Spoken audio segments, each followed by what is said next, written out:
Bonjour mesdames et messieurs, bienvenue à votre chaîne d'information L'Afrique en marche et bien n'oubliez pas de vous abonner à la chaîne pour ne pas rater notre prochaine publication.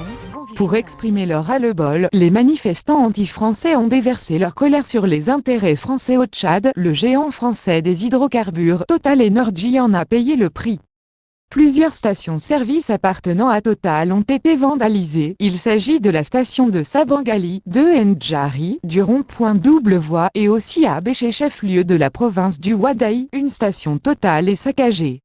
Des coups de sifflet ou encore des klaxons de motocyclettes ont retenti le long du parcours sur près de 3 km. Sur les pancartes, on pouvait lire « Non à la France, France dégage ».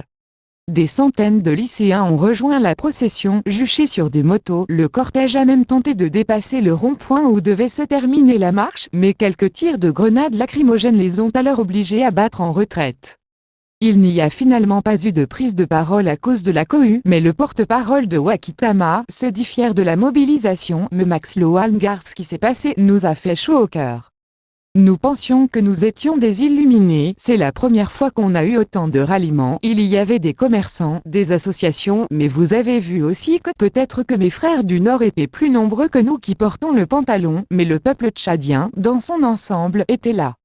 À la fin de la manifestation, des groupes de jeunes ont attaqué plusieurs stations Total à travers la capitale. À noter que le parti Les Transformateurs, dirigé par Succès Masra, se désolidarise de cette manifestation à l'appel de Wakitama. Il estime, dans un communiqué, que c'est contre l'injustice et le système politique et au Tchad qu'il faut se battre.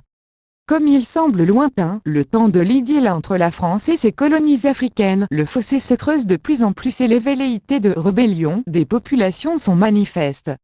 Pays colonisateur de nombreux États africains, la France a pendant longtemps joui de la primauté et d'un traitement de faveur dans ses colonies, un privilège qui a permis une coopération bénéfique aux deux parties depuis les indépendances.